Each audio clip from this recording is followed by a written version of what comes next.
नमस्कार, मैं हूं शालिनी और आप देख रहे हैं केबी टाइम्स न्यूज 24। आइए बढ़ते हैं आज की बड़ी खबर। अखिलेश बोले एसआईआर के नाम पर एनआरसी हो रहा, बीएलओ को ट्रेनिंग नहीं दी गई, नाम काटकर डिटेंशन सेंटर भेजने की साजिश।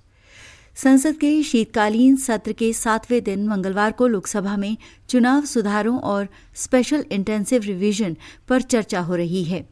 इसके लिए 10 घंटे का समय दिया गया है। इस दौरान सपा यूपी में एसआईआर में जल्दबाजी और बीएलओ की मौत का मुद्दा उठाएगी। अखिलेश यादव सहित कांग्रेस के सांसद इसे लेकर चुनाव आयोग को आड़े हाथ लेंगी। चर्चा से पहले अखिलेश ने कहा, मैं ये दावे के साथ कह सकता हूं कि किसी बीएलओ को कोई ट्रेनिंग नहीं दी गई है। बीएलओ को ये तक नहीं पता है कि कौन सा फॉर्म किसे देना है। हमने देखा है कि दिल्ली के एक वोटर ने 2 जगहों पर वोट डाला था। एसआईआर के नाम पर एनआरसी हो रहा है। यहाँ सोची समझी साजिश के तहत नाम निकालकर हिरासत केंद्र में भेजे जाने की बात हो रही है। बता दें कि यूपी में 15.44 करोड़ मतदाता हैं। अभी तक 90% से अधिक एसआईआर के फॉर्म भरे जा चुके हैं। दरअसल एसआईआर को लेकर विपक्ष लगातार सरकार पर हमलावर है। आरोप है कि अधिक दबाव के कारण बीएलओ खुदकुशी कर रहे हैं या उनकी मौत हो रही है। इधर बिहार चुनाव में भाजपा के नेतृत्व वाली एनडीए की रिकॉर्ड जीत के बाद विपक्ष एक बार फिर सरकार पर वोट चोरी का आरोप लगा रही है।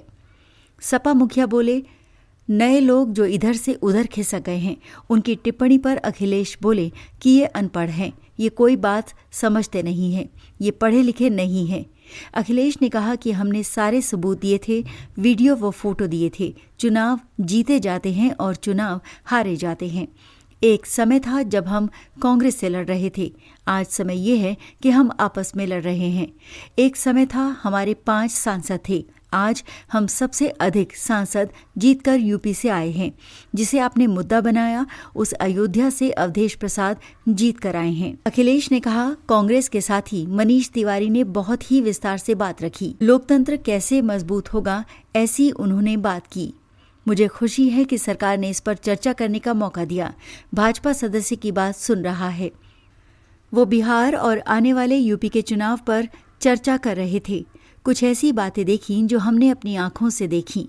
रामपुर का लोकसभा उपचुनाव हुआ तो हमने देखा कि भाजपा के सीएम और पूरी पार्टी ने ये तय किया था कि सपा नहीं जीतेगी।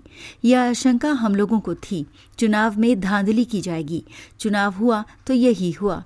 वोटिंग के दिन पुलिस और प्रशासन लगा था कि कोई भी वोटर घर से न निकले। रामपुर का उपचुनाव हमने ऐसा देखा कि पूरा पुलिस प्रशासन और भाजपा की सरकार इस कोशिश में लगी थी कि कोई वोटर न निकले। पहली बार भाजपा वहां से जीती। हमने हर एक घटना की सूचना चुनाव आयोग को दी, पर आयोग ने एक भी कार्रवाई नहीं की। खबरों में अब तक के लिए बस इतना ही। फिर होगी आपसे मुलाकात, तब तक के लिए नमस्कार और देखते रहिए केबी टाइम्स न्यूज 24। ऐसे ही लेटेस्ट अपडेट पाने के लिए हमारे चैनल को सब्सक्राइब करें और तुरंत नोटिफिकेशन पाने के लिए बेल आइकन दबाना ना भूलें। यदि आप हमें फेसबुक या इंस्टा के माध्यम से देख रहे हैं तो हमारे पेज को फॉलो जरूर करें। धन्यवाद।